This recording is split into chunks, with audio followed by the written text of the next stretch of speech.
Hello, everyone, and welcome back to the Digital Nomad World Weekly Series. I'm Becky, and I'll be your host. And today we're going to be talking about starting a YouTube journey examining slow living and minimalism with my guest, Peter Cook. Peter, thank you so much for joining us today. Yeah, thanks for having me. All right. So, first of all, Peter, can you tell us about your background and how you became a digital nomad? Sure. So I have a background in the corporate world. I was a lawyer for 8 years at a big firm. I'd never heard of the word digital nomad, but I got really bad headaches. I had headaches for almost 2 years.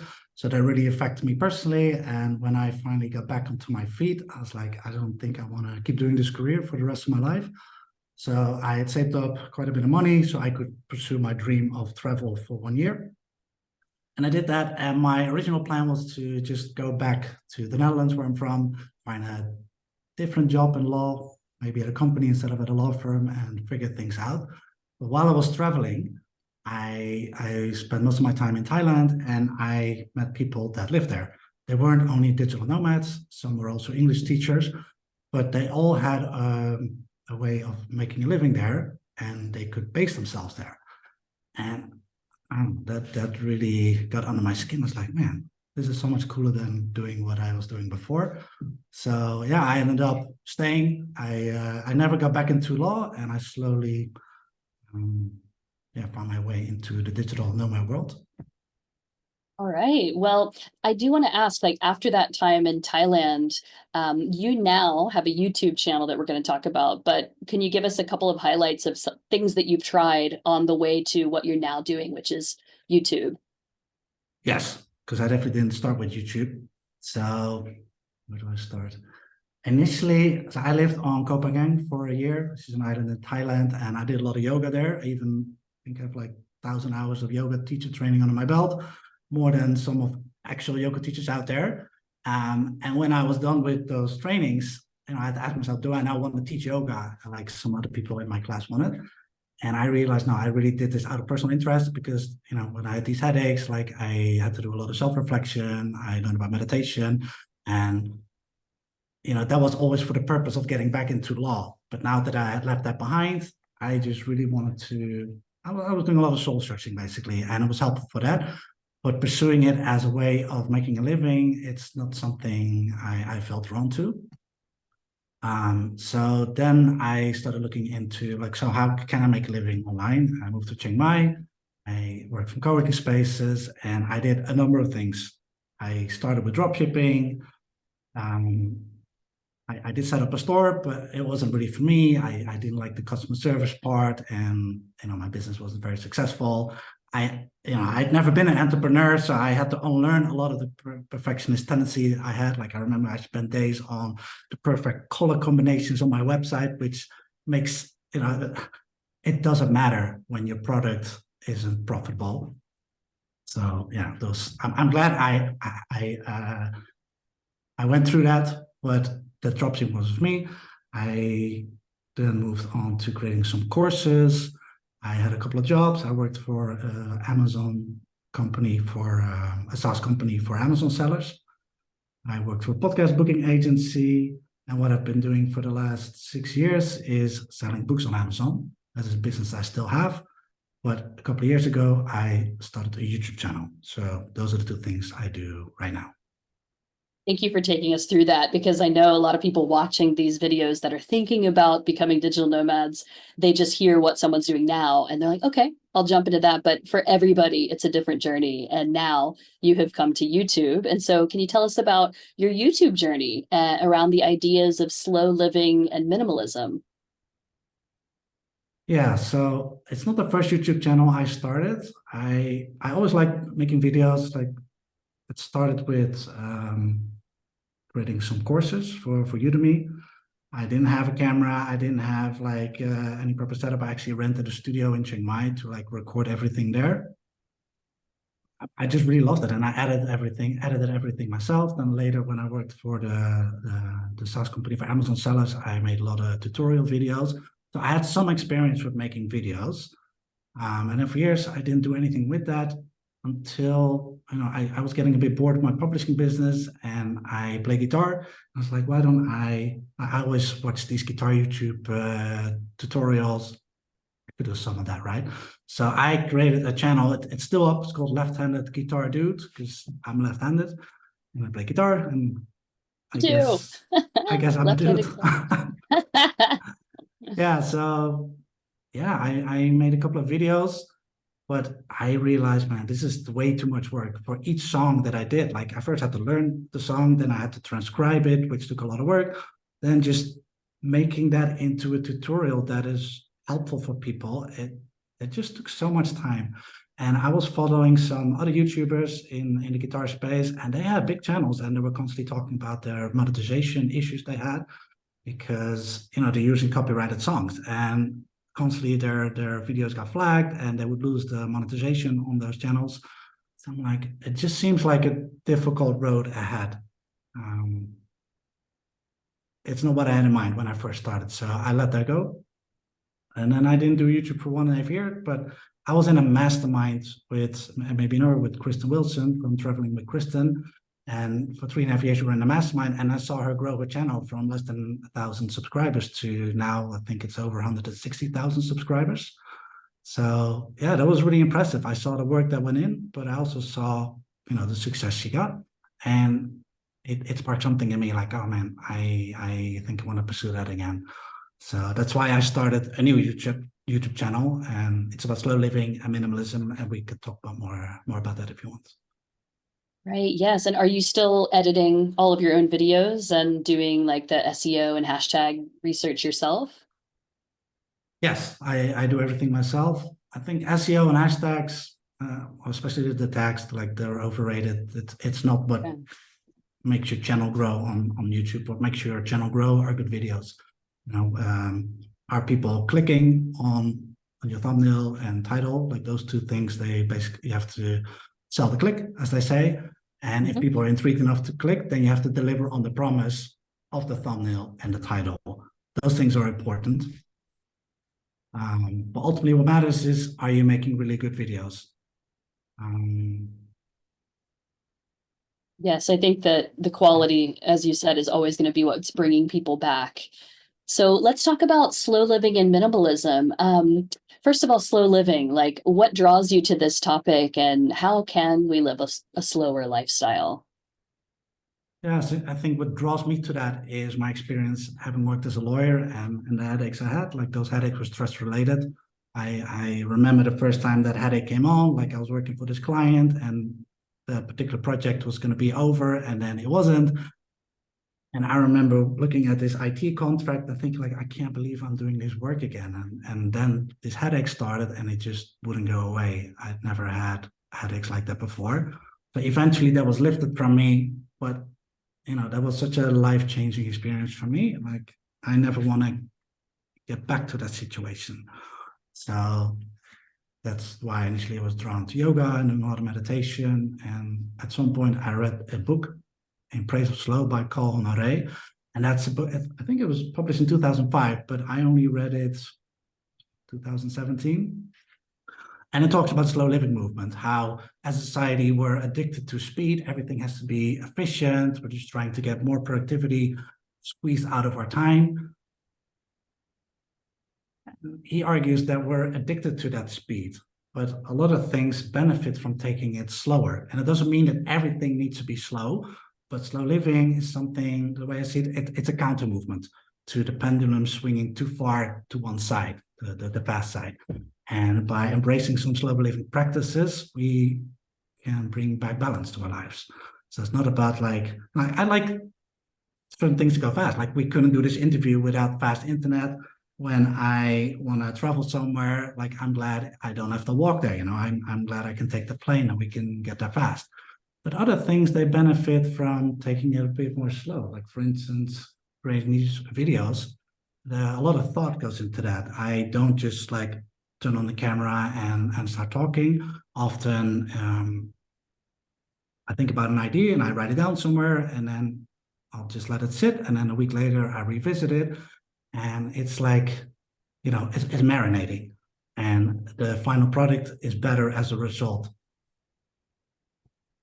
Yes, I think that we are addicted to speed more and more. So you can see it with our shortened attention span for different platforms of videos, such as TikTok, of course, comes to mind. And, that makes us, I think, be used to that speed of the next, the next, the next. And especially also as digital nomads, getting on those planes and jumping around. I think it becomes an addiction, especially early on in Mhm. our journey as digital nomads. So, what tips do you have for trying to slow down if you feel like you are like caught up in this fast lifestyle? You know, there's a chair that sometimes sinks down a bit. I think like the main tip is to set the intention to be present. That is something that I keep getting back to. Um, what I find is like I make these videos as much for myself as I make them for other people. Like I constantly have to remind myself to live more slowly. I have ambitious goals. Like my YouTube channel, for instance, I would like it to grow, and a lot of time goes into that. And while I'm working, like I can be very much in my head, and that's where the addiction to speed comes. Like, oh, how can I make more videos? How can I be more efficient when I make these videos? So it doesn't take as much time, and there's something to that. But I do feel like it goes at the expense of the quality of life. So getting back to your question, some tips.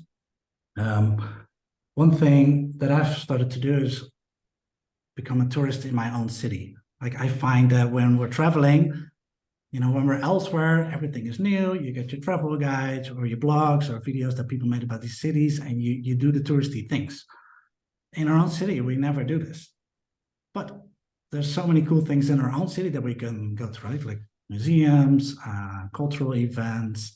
I love going on pre-walking tours in the biggest cities. They're always offered. And I do them in many cities, but like, why not do them in your own city? And another thing that hit me the other day is like, when you walk around, we're constantly surrounded by things that could inspire us to think more deeply about, the origin of it. I'll give you an example. When the other day, I was walking through town here, and there's a botanical garden that you can just enter for free. So I walked in. There's all these different plants. Now, I'm not knowledgeable at all about plants. Like it's not that I read any books about that. But when I walked there through the garden, I was like, oh, look at all these plants. There's so much variety, right? And then I looked at the leaves, and the leaves were different in shapes, different like texture, and it just got me wondering, like, how do plants work? Like I know the leaves get the water from the branches and ultimately from the roots. And then I was thinking, like, oh, if it rains, the raindrops hit the leaves, right? Like do the leaves soak that up, and does that mean like additional water in like more water in addition to what they get from uh, the tree or the plant itself? And it just got me thinking like, oh, why do certain plants grow in this climate and other plants grow better in other climates? Some plants bear fruit, other plants, our coffee beans come from plants. You can just really think so deeply about the things we're surrounded with on any given day. Like this is, I gave the example of plants, but it could be the same with buildings, architecture or the history of your city, food when we're in a market. And I find that when I'm in my head and I'm thinking about work, I don't think about these things.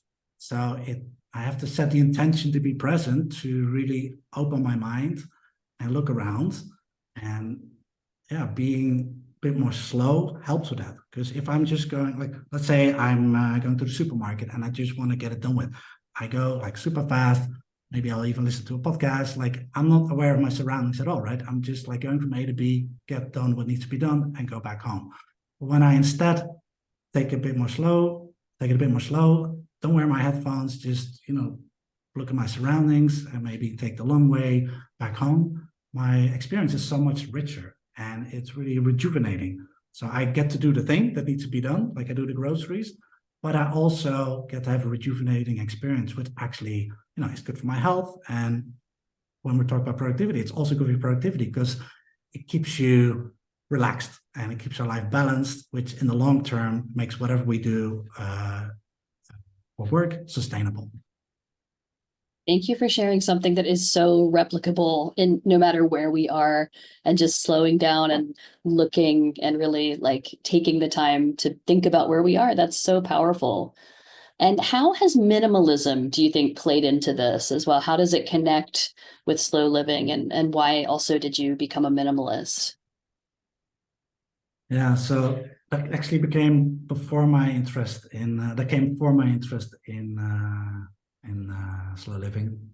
It started when I rented this apartment furnished, and everything was very dated. I never intended to stay in this apartment for as long as I did, but after a couple of years, the couches especially, they I don't know, like they weren't comfortable. I didn't like how they looked, so I asked my landlord, "Can I please replace the couches? And when I leave, I will leave the new sofa that I buy behind." And it's like, "It's fine. You can do whatever you want with the apartment as long as you don't tear down the walls." So I did that, and when I then had the new sofa, I looked around like, man, I really should paint the walls because the old sofas, they had left marks. So I painted all the walls white, and to do that, I had to cover everything up, right? Because I didn't want to have any paint drops on there, and all my stuff I put in boxes. And when I was done, I looked around like, man, everything is so spacious now that I put all my stuff in boxes. I didn't take anything out of those boxes for weeks because I just really liked the mental clarity that came with this feeling of spaciousness in my apartment. That was something I hadn't expected. That the space, the physical space that was created, also had an effect on my mindset. And yeah, I had read one or two books about minimalism before. I saw the minimalism documentary on Netflix that Matt Diavella created. But I revisited that now that I was in this new environment, and I ended up decluttering a lot. I donated a lot of my stuff, and that's why I initially started my YouTube channel, because I was like, I really like how I feel and how my apartment looks now. I don't want to lose this. I don't want this to be a trend that's fading. If I make videos about minimalism, that is the perfect excuse to learn more about minimalism and also to share with other people what I've learned. And it's a way to make it stick. So that's why I initially started my YouTube channel. And then pretty quickly, while I was doing a lot of research, I came across Slow Living. That's when I read that book by Colin Ray that I just mentioned. And I was like, man, they're really two sides of the same coin. When you like, minimalism is not just about like getting rid of stuff. It's not a numbers game. Minimalism is about reducing your possessions to create space for what's really important, so you can have more happiness, more fulfillment. And I feel slow living is a way to like color in that blank canvas that you now have, to be more intentional about the stuff you bring into your home, but also what you give attention to. It's not just about your physical possessions, but also, for instance, about like our online behavior. For me, it has had an effect on how much time I spend on social media. Like, I guess YouTube is a social media platform, so I do use that, but I feel it's very different to the other social media platforms out there that are like way quicker, like Instagram, TikTok, and I am not on those platforms anymore. I choose to be more intentional with my time. Instead, I am reading now more, and there were years where I didn't read any books, and I miss that. And now that I have built back up a reading habit, I really feel that has enriched my life. That it makes, I don't know. I feel it. I don't know. I think it was George R. Martin. He said, "The person who doesn't read only lives one life. The person who does read lives a thousand lives." And that's not the experience I have when I'm on social media. Like, if I do see other people's lives on social media, often there's this feeling of envy, right? Like this picture perfect portrayal of what life could be like, and often it's not my life. But when I read a book, I mean, the emotional experiences, especially fiction, is so much richer.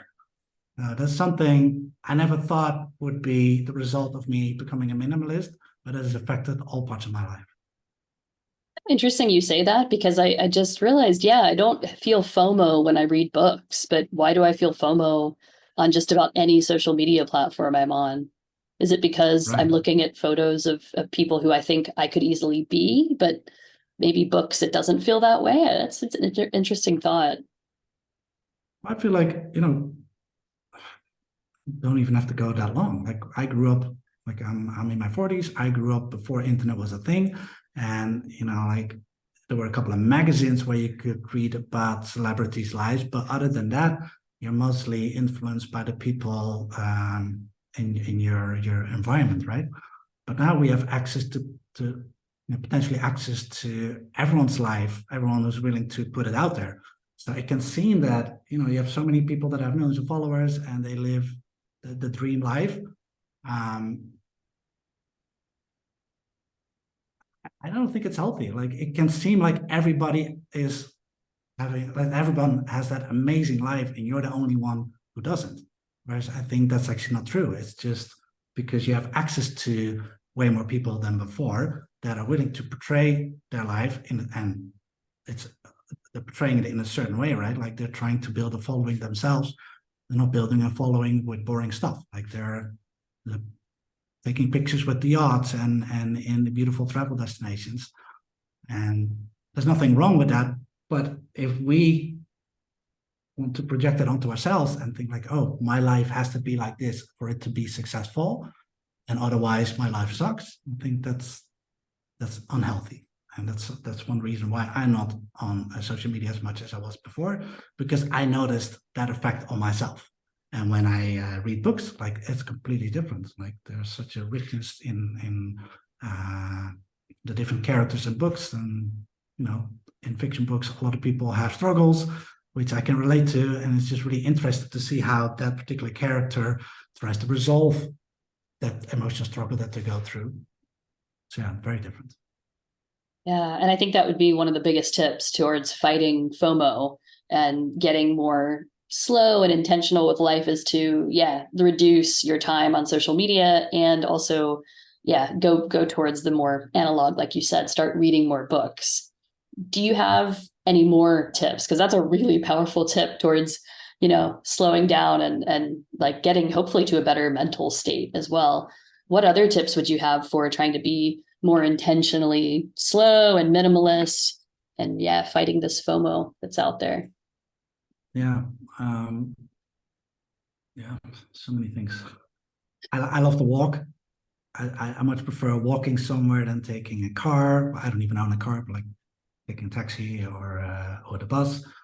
I find walking really just slows me down, and I get a lot of my best ideas while I'm walking because I'm not actively trying to think of something, but often it will just bubble to the surface. One thing I also find helpful is to limit my screen time. And especially when I'm in a conversation with someone else, I try to really, I feel one of the best gifts we can give someone else is our presence, right? And I feel if you're in a conversation, if like we're in a conversation right now, but if I have my phone here, but it's on mute, if I would constantly like, if there's a notification coming in and I'm like, oh, I have to check this, you're going to feel it, right? You're going to feel like I'm not giving you full attention. This is so common. And it's almost like if you say something about it, people are annoyed. Like, well, like, let me just check my phone. But I think people are really going to feel it if you don't do that and if you're really listening to them. And then you can have a really deep conversation, a meaningful conversation. When I'm like, I can only speak for myself, but when I'm in a conversation with someone and they're constantly on their phone, I'm feeling it. And I just don't want people to feel like that the other way around when they're talking to me and I'm listening to them. Yeah, another great and very easy to execute tip once you get into the habit, I think. And you'll feel at first maybe subtle effects, but then a big effect on your life. Yeah, it compounds. So in terms of minimalism, have you also started traveling more slowly as well? Is that another component of your slow living? Yeah, like I really like slow travel. Like I don't travel that much. My girlfriend lives in another country, so that we travel a bit for that reason. Like she stays a couple of months with me, then I stay a couple of months with her. But I really like to live as a local. I think it's also more practical because I don't like to have to figure things out every single time I go to a new country. I did that before when my first year of travel when I left my job as a lawyer. that was really a year that I set out to travel. Like I wasn't really doing any work, but I realized, man, it's also a lot of work just traveling because you constantly have to figure out like how does it work with SIM cards? Where do I stay? How does the public transport work? How do you just get from A to B? There's so many things you have to think of, and it's expensive when you keep traveling from destination to destination. When you're slow traveling, staying somewhere for a couple of months, you really get to experience city like a local. You get to find your favorite restaurant, favorite coffee shop. Yeah, it's something I much prefer over skimming the surface in different countries. But how do you fight the travel FOMO? Because I know if someone goes, to a place like, let's say, Granada, Spain, which is where you are now. We haven't mentioned where you are, but they would of course be like, I must go to the Alhambra. I have to see this building and this place. And how do you fight not needing to do all of that? You know. Well, I did those things in Granada, but yeah, I don't know. Maybe it's a personal thing. I don't think I have the travel block like some other digital nomads out there. I identify more with the digital than with nomad, in the word digital nomad. I just really, yeah, I don't know. Like for me, like a friend once said it to me this way: it's like if you're constantly traveling, the best you can do is manage your business. You can't actually grow it. And I care about like doing quality work, and that just takes time, and it also takes routine. I need to be rested. I need to sleep well. I need to eat well. I like to exercise. Like those things are easier when you're somewhere for a bit longer because then you can find a gym. You can stay in a proper place. I guess I just fixed that travel bug by getting my fix by really exploring my own city as a tourist. Like I mentioned before, like you don't like yeah, you can see the biggest attractions when you're just somewhere for a week. In Granada specifically, for instance, like we meet people all the time that are here for just a couple of days, and yes, they go to the Alhambra and maybe like the cathedral. There are a couple of like things. They go to a flamenco show, but they all do the same thing. And living here, like I see there's so much more to the city that people just they don't get around to because they want to do Spain in like 2 weeks, or they want to do Andalusia, the whole region in a couple of weeks. I feel I don't know, it's much more interesting to really experience the city instead of just the highlights. I always told myself, you can go to one place, you can go to two places, you don't need to go to all of them on your list. And I often tell myself, I can come back. If I really want to do that thing, I can come back Right. again one day in my life. And that always makes me calm down. Yeah, no, exactly. I feel the same way. Yeah, well, I think that there's so much value here about like, and I do think that a lot of people have become overwhelmed, or their budget is really stretched these days with prices going up now that we can all travel again. And so I think thinking about these things of like taking it slower, doing less, but getting deeper into everything is so important. And I'm glad that you've started this YouTube channel and you're sharing a lot of ideas about these things that we can be focusing more of our time on. Yeah, thank you. So, is there anything that you would like to share with us before we go that we haven't touched on about either the lifestyle of minimalism, slow living, or your YouTube channel? No, I think all those things we spoke about in details, and if people want to learn more about that, they can just check out my YouTube channel. One thing that I do want to say is like, if there's people that are in a position that I was at when I was a lawyer, and they think like, oh, like that feel that maybe they're married to their job or their university degree and they can't change because of the sunk cost fallacy, which is a thing. I invested time, money, a career in this law career. And what are you going to do if you aren't necessarily feeling very fulfilled in that job? It can be hard to, and the longer you're in that career, the harder it can be to make the switch. And I think I'm an example of that. You can switch, and it's not necessarily easy. Like, I'm not making the money I was making when I was a lawyer. So, I had to give in there, but I feel much more fulfilled. And all the stuff that I'm doing right now, like, I knew nothing about, like, let alone that I developed skills, but I didn't even know about like YouTube. I think when I was a lawyer, YouTube was just cat videos and comedians. Like, it's totally different than it is now. But I adopted a growth mindset, and I learned the skills needed to do it, and I just did it. I practiced, and I got 1% better with every video. And it was a journey to get here. I did many things and before this, and some were unsuccessful, but it's fine.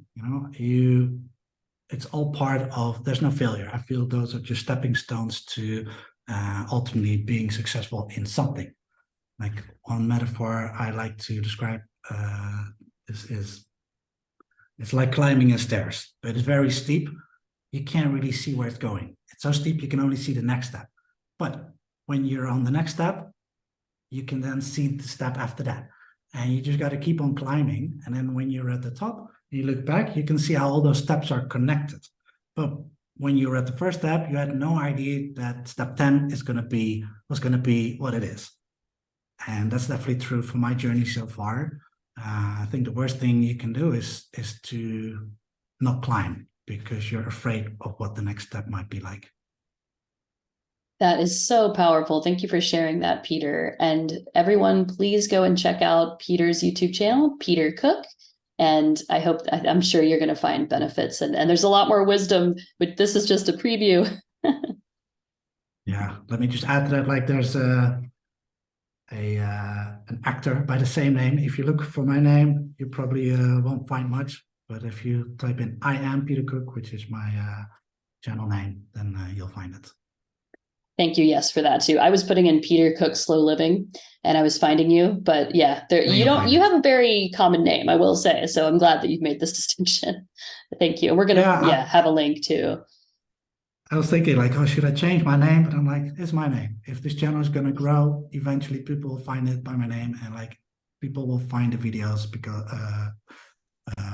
of the topics that I talk about, not necessarily my name. So yeah. Well, thank you so much, Peter. I hope you have a wonderful, relaxed day. And thank you for giving us tips on how we can lead more relaxed lives as well. yeah, thank you. Thank you for having me. I really enjoyed this. Thank you.